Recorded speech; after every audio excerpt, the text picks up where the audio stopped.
역대하 19장. 유다의 여호사밧 왕은 무사히 예루살렘에 자기 왕궁으로 돌아왔습니다. 하나니의 아들 예후가 와서 여호사밧 왕에게 말했습니다. 예후는 선견자였습니다.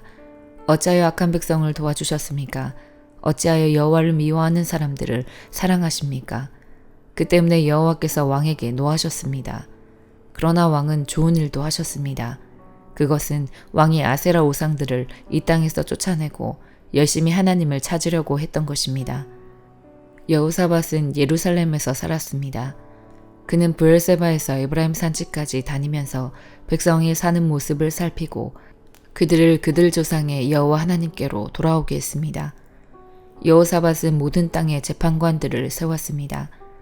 그는 유다의 요새마다 재판관들을 세웠습니다. 여호사밧이 재판관들에게 말했습니다. 여러분은 백성을 위해 재판하는 것이 아니라 여호와를 위해 재판하는 것이요. 그러니 일을 할 때에 조심해서 하시오. 여러분이 재판을 할 때에 여호와께서 여러분과 함께 계실 것이요. 이제 여러분은 여호와를 두려워해야 하오.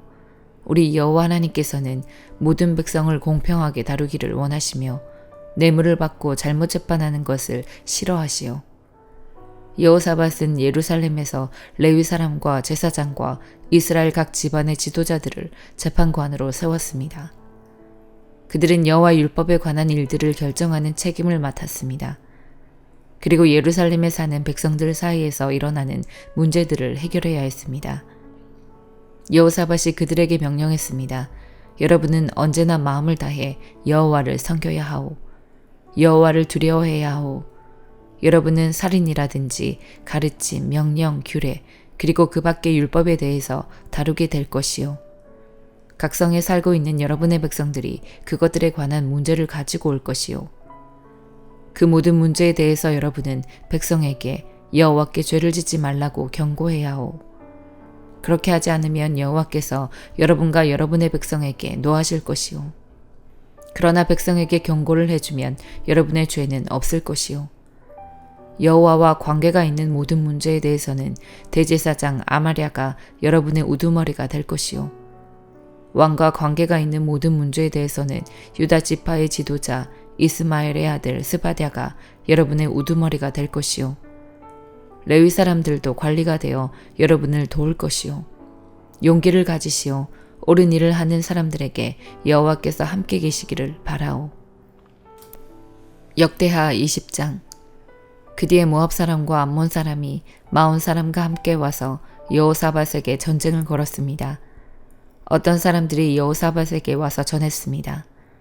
큰 군대가 에돔 곧 사해 건너편에서 왕을 향해 오고 있습니다. 그들은 벌써 하사손 다말 곧 엔게디에 와 있습니다. 여호사밧은 두려웠습니다. 그래서 여호사밧은 어찌해야 할지 여호와께 여쭤보기로 했습니다.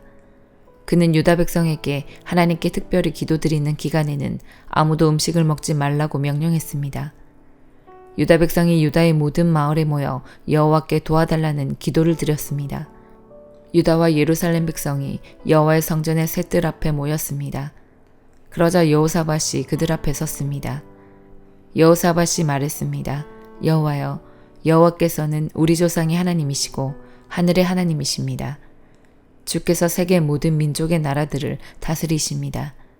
주께는 권세와 능력이 있습니다. 아무도 주 앞에 설 수 없습니다.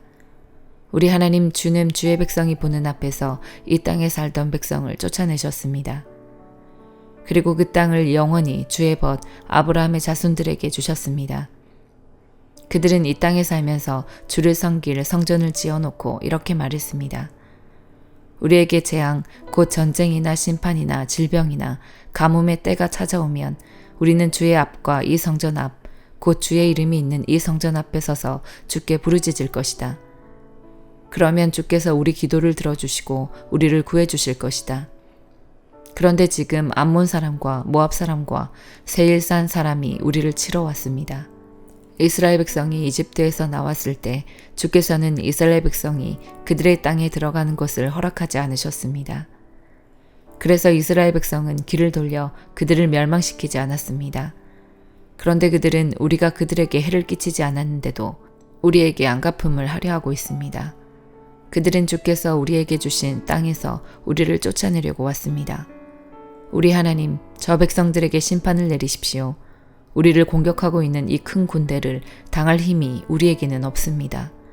그래서 주의 도움을 구하는 것입니다. 유다의 모든 백성이 여호와 앞에 섰습니다. 그들의 아기와 아내와 아이들도 함께 섰습니다. 그때 여호와의 영이 야하시엘에게 내렸습니다. 야하시엘은 스가랴의 아들입니다. 스가랴는 브나야의 아들이고 브나야는 여이엘의 아들이고 여이엘은 마따냐의 아들입니다. 야하시엘은 레위 사람으로서 아삽의 자손입니다. 야하시엘이 말했습니다. 여호사밧 왕이여, 내 말을 들어보십시오. 유다와 예루살렘에 사는 모든 백성이여, 내 말을 들어보십시오. 여호와께서 여러분에게 이렇게 말씀하셨습니다. 이 군대가 아무리 크다 해도 겁내거나 두려워하지 마라. 이 전쟁은 너희의 전쟁이 아니라 하나님의 전쟁이다. 내일 내려가서 저 백성들과 싸워라. 그들은 시스고게로 올라올 것이다. 너희는 여로엘 광야로 이어지는 골짜기 끝에서 그들을 만날 것이다. 너희는 이 전쟁에서 싸울 필요가 없다. 그저 너희의 장소에서 굳게 서 있기만 하여라. 그러면 여호와께서 너희를 구하시는 것을 보게 될 것이다. 유다와 예루살렘아, 두려워하지 마라. 용기를 잃지 마라. 여호와께서 너희와 함께 계시다. 그러니 내일 저 백성들에게로 나가거라. 여호사밧이 땅에 엎드려 절했습니다. 유다와 예루살렘의 모든 백성도 여호와 앞에 엎드려 경배드렸습니다. 그때 고핫과 고라의 자손 레위 사람들이 자리에서 일어나 여호와를 찬양했습니다. 그들은 큰 목소리로 이스라엘의 하나님을 찬양했습니다. 여호사밧의 군대가 아침 일찍 드고와 광야로 나갔습니다. 그들이 길을 떠나려 할 때에 여호사밧이 서서 말했습니다. 유다와 예루살렘 백성이여, 내 말을 들으시오. 여러분의 하나님 여호와를 믿으시오. 그러면 굳게 설 수 있을 것이오. 주의 예언자들을 믿으시오. 그러면 성공할 수 있을 것이오. 여호사밧은 백성과 의논하여 여호와께 노래할 사람, 곧 거룩하고 놀라우신 여호와를 찬양할 사람들을 뽑았습니다. 그들이 군대 앞에서 행진하며 찬양했습니다. 여호와께 감사드리자. 여호와의 사랑은 영원하시다.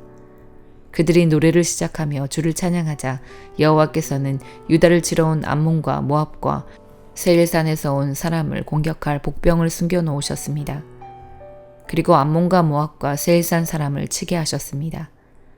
그러자 암몬과 모압 사람이 세일산 사람을 공격하기 시작했습니다. 그들은 세일산 사람을 죽여 멸망시켰습니다. 그러더니 그들은 또 자기들끼리 서로 죽였습니다. 유다 사람들이 광야를 내려다 볼 수 있는 곳에 이르러 적의 큰 군대를 살펴보았습니다. 그러나 보이는 것은 오직 땅 위에 널린 시체들 뿐이었습니다. 아무도 도망치지 못했습니다. 여호사밧과 그의 군대가 시체들로부터 값나가는 물건을 빼앗으러 내려가 보니 양식과 옷가지와 그 밖에 값진 것들이 많았습니다. 너무나 많아서 다 가지고 갈 수 없을 정도였고 다 거두어 드리는데 3일이나 걸렸습니다. 4일째 되는 날에 여호사밧과 그의 군대가 브라가 골짜기에 모여서 여호와를 찬양했습니다. 그곳의 이름을 지금까지 브라가 골짜기라고 부르는 것도 그 까닭입니다. 그 뒤에 여호사밧이 유다와 예루살렘의 모든 백성을 거느리고 예루살렘으로 돌아왔습니다. 여호와께서 그들의 적을 물리쳐 주셔서 그들은 기뻤습니다. 그들은 비파와 수금과 나팔을 연주하며 여호와의 성전으로 나아갔습니다. 유다 주변의 모든 나라가 여호와께서 이스라엘의 적들을 물리쳐 주신 이야기를 듣고 하나님을 두려워했습니다. 그리하여 여호사밧의 나라는 평화를 누렸습니다. 여호사밧의 하나님께서 사방으로 그에게 평화를 허락해 주셨습니다. 여호사밧은 유다 땅을 다스렸습니다. 그가 왕이 되었을 때의 나이는 35세였습니다. 그는 25년 동안 예루살렘에서 다스렸습니다. 그의 어머니는 시리의 딸 아수바입니다. 여호사밧은 그의 아버지 아사처럼 살면서 여호와께서 보시기에 올바른 일을 했습니다. 그러나 헛된 신들을 섬기는 산당은 없애버리지 않았습니다. 그리고 백성은 그들의 조상들처럼 하나님을 열심으로 따르지 않았습니다. 여호사밧이 한 다른 모든 일은 처음부터 끝까지 하나니의 아들 예후의 글에 적혀 있습니다. 그 글은 이스라엘 왕들의 역사책에 있습니다. 그 뒤에 유다왕 여호사밧은 이스라엘 왕 아하시아와 조약을 맺었습니다. 아하시아는 매우 악한 왕이었습니다. 여호사밧은 아하시아와 함께 에시온 게벨 마을에서 무역을 하기 위한 배들을 만들었습니다. 그러자 마레사 사람 도다와우의 아들 엘리에셀이 여호사밧에게 말했습니다. 여호사밧이여, 왕이 아하시아와 손을 잡았으므로 여호와께서 왕이 만든 것을 부수실 것입니다. 그 말대로 배들은 부서졌습니다. 그래서 여호사밧과 아하시아는 그 배들을 띄우지 못했습니다. 요한계시록 8장. 어린 양이 7번째 봉인을 떼어내자 반 시간쯤 하늘이 고요하였습니다. 그러는 7명의 천사가 하나님 앞에 서 있는 것이 보였습니다. 그들은 하나님께로부터 7나팔을 받았습니다. 다른 천사 하나가 제단 앞으로 나왔습니다. 그 천사는 금향로를 들고 있었습니다. 금향로에 향을 가득 채워 성도들의 기도와 함께 보좌 앞에 금제단에 내려놓았습니다. 향의 연기가 천사의 손에서 하나님께로 올라갔습니다. 이 향과 함께 성도들의 기도도 하나님 앞으로 올라갔습니다. 그 후 천사는 제단의 불을 향로에 가득 담아 땅에 던졌습니다. 그러자 천둥과 번개와 지진이 일어나며 큰 소리가 땅을 뒤덮었습니다. 드디어 7나팔을 손에 들고 있던 7천사가 나팔을 불 준비를 하였습니다. 첫 번째 천사가 나팔을 불자 피 섞인 우박과 불이 땅으로 쏟아졌습니다. 그러자 땅의 3분의 1이 불타고 모든 나무의 3분의 1과 풀들이 다 타버렸습니다. 두 번째 천사가 나팔을 불자 불타는 큰 산과 같은 것이 바다로 떨어져 바다의 3분의 1이 피가 되어 버렸습니다. 바닷속 생물의 3분의 1이 죽고 배의 3분의 1도 파손되었습니다. 세 번째 천사가 나팔을 불자 횃불처럼 타고 있던 큰 별 하나가 하늘에서 떨어져 강의 3분의 1과 샘들을 뒤덮었습니다.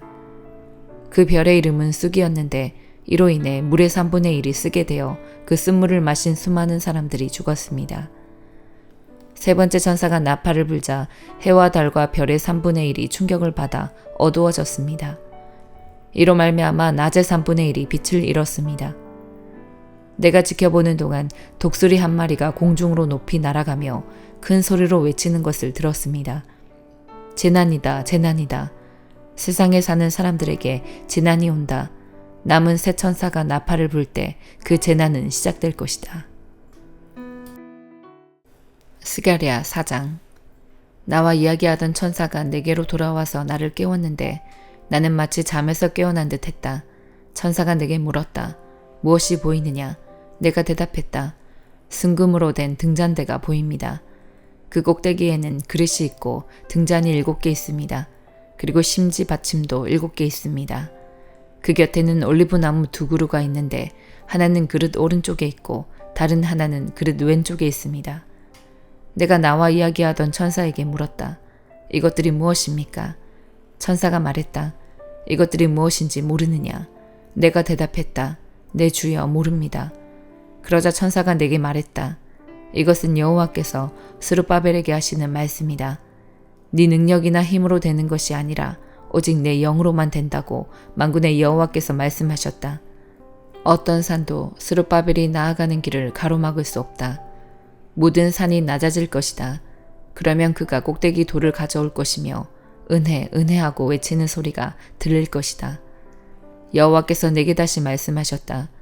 스룹바벨이 이 성전의 기초를 놓았으니 또 이 성전 짓는 일을 마무리할 것이다. 그때 너희는 만군의 여호와께서 나를 너희에게 보내셨다는 것을 알게 될 것이다. 시작이 초라하다고 해서 하찮은 것으로 여기면 안 된다. 그렇게 여기는 사람들도 스룹바벨이 연장을 가지고 성전을 짓는 모습을 보면 기뻐하게 될 것이다. 이 7등자는 온 세상을 두루 살피는 나 여호와의 눈을 나타낸다. 그때 내가 천사에게 물었다. 등잔대 오른쪽과 왼쪽에 있는 올리브 나무 2그루는 무엇입니까? 2 올리브 나무까지는 무엇입니까? 2 금대롱을 통해 올리브 기름이 등잔으로 흘러듭니다. 천사가 말했다. 그것들이 무엇인지 모르느냐? 내가 대답했다. 모릅니다, 내 주여. 그러자 천사가 말했다. 그것들은 온 세상을 다스리시는 여호와를 섬기도록 주께서 기름 부어 거룩히 구별하신 2 사람을 나타낸다. 요한복음 7장. 이 일이 있은 후 예수님께서는 갈릴리 지방을 다니셨습니다. 유대인들이 예수님을 죽이려고 했기 때문에 유대에서 다니기를 원하지 않으셨던 것입니다. 유대인들의 명절인 초막절이 가까웠습니다. 그래서 예수님의 동생들은 예수님께 형님의 제자들도 형님이 행하는 일들을 볼 수 있도록 이곳을 떠나 유대로 가십시오. 누구나 자기가 하는 일이 은밀하게 행해지지 않고 사람들에게 알려지기를 바라는 법입니다. 형님이 이런 일들을 행하고 계시다면 자신을 온 세상에 알리십시오 라고 말했습니다. 예수님의 동생들이 이렇게 말한 것은 그들도 예수님을 믿지 않았기 때문이었습니다. 그래서 예수님께서는 그들에게 이런 말씀을 하셨습니다. 내 때는 아직 오지 않았다. 하지만 너희 때는 항상 준비되어 있다. 세상이 너희를 미워할 수 없겠지만 나는 미워하고 있다. 이는 내가 세상에 대하여 또 세상이 행하는 일들에 대하여 악하다고 증언하기 때문이다. 너희는 명절을 지키러 올라가거라. 나는 이번 명절에는 올라가지 않겠다. 내 때가 아직 이르지 않았다. 예수님께서는 이 말씀을 하시고 그냥 갈릴리에 머물러 계셨습니다.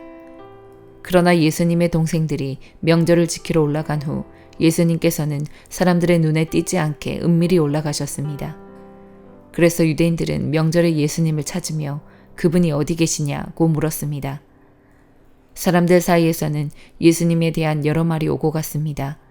그는 좋은 사람이다 라고 말하는 사람이 있는가 하면 아니다. 오히려 그는 군중들을 속이고 있다라고 말하는 사람도 있었습니다. 그러나 사람들은 유대인들을 두려워했기 때문에 아무도 예수님에 대하여 드러내놓고 말하는 사람이 없었습니다. 명절이 절반가량 지났을 무렵 예수님께서는 성전 뜰에 올라가 가르치기 시작하셨습니다. 그러자 유대인들은 이 사람은 배운 것도 없는데 어떻게 저런 지식을 갖고 있을까 하며 놀라워했습니다. 그래서 예수님께서는 그들에게 이렇게 대답하셨습니다. 내 교훈은 내 것이 아니라 나를 보내신 분에게서 온 것이다. 누구든지 하나님의 뜻을 행하기를 원하는 사람이라면 나의 교훈이 하나님께로부터 온 것인지 또는 내가 내 자신의 교훈을 말하는 것인지 알 것이다. 자기 자신의 교훈을 말하는 사람은 자기의 영광을 추구하기 위해 말하지만 그를 보내신 분의 영광을 추구하는 사람은 진실하며 그에게는 거짓이 없다. 모세가 너에게 율법을 주지 않았느냐? 그런데 너희 중에 율법을 지키는 사람이 한 사람도 없도다. 너희는 왜 나를 죽이려고 하느냐? 사람들이 이렇게 대답했습니다. 당신은 귀신이 들렸소. 누가 당신을 죽이려고 한단 말입니까? 예수님께서 그들에게 말씀하셨습니다. 내가 한 가지 일을 했는데 너희가 모두 놀라고 있다. 모세가 너희에게 할례를 주었다. 그러나 사실 그 할례는 모세에게서 시작된 것이 아니라 조상들에게서 시작된 것이다. 그래서 너희는 안식일에도 사람들에게 할례를 베푸는 것이다. 모세의 율법을 범하지 않도록 하기 위해 사람이 안식일에 할례를 받는데 내가 안식일에 온몸을 건강하게 해주었다고 해서 어찌 내게 화를 내느냐. 너희는 겉모양만 보고 판단하지 말고 올바른 평가에 따라 판단하여라. 이때 예루살렘 사람 중에는 이렇게 말하는 사람들이 있었습니다. 이 사람이 사람들이 죽이려고 하는 바로 그 사람이 아니냐. 보아라. 그가 여러 사람 앞에서 드러내놓고 말하여도 사람들은 그에게 아무 대꾸도 하지 못하는데 혹시 지도자들도 이 사람을 정말로 그리스도로 알고 있는 것이 아닌가? 하지만 우리는 이 사람이 어디서 왔는지 알고 있다. 그리스도가 오실 때에는 그분이 어디서 오시는지 아무도 알지 못한다. 그러자 예수님께서는 성전 뜰에서 가르치실 때 큰 소리로 말씀하셨습니다. 너희는 나를 알며 또 내가 어디서 왔는지도 알고 있다. 그러나 나는 이곳에 내 스스로 온 것이 아니다. 나를 보내신 분은 참되시다. 너희는 그분을 알지 못하지만 나는 그분을 아는 것이 내가 그분에게서 왔고 그분은 나를 보내셨기 때문이다. 이 일 때문에 사람들이 예수님을 붙잡으려고 하였습니다. 하지만 아무도 그분에게 손을 대는 사람은 없었습니다. 이는 아직 그분의 때가 되지 않았기 때문입니다. 그러나 무리 중에 많은 사람이 예수님을 믿었습니다. 그 사람들은 그리스도께서 오신다고 해도 과연 그가 행하실 표적들이 이 사람이 한 것보다 더 많겠는가 라고 말했습니다. 사람들이 예수님을 가리켜 이렇게 수군대는 것을 바리새인들이 들었습니다. 그래서 대제사장들과 바리새인들이 예수님을 붙잡으려고 성전 경비대를 보냈습니다. 예수님께서는 나는 잠시 동안 너희와 함께 있다가 나를 보내신 분에게 갈 것이다. 너희가 나를 찾을 것이나 찾아내지 못할 것이며 내가 있는 곳에 너희는 올 수도 없다라고 말씀하셨습니다. 유대인들은 자기들끼리 이런 말을 하였습니다. 이 사람이 어디로 가려고 하기에 우리가 자기를 찾아내지 못할 것이라고 하는가?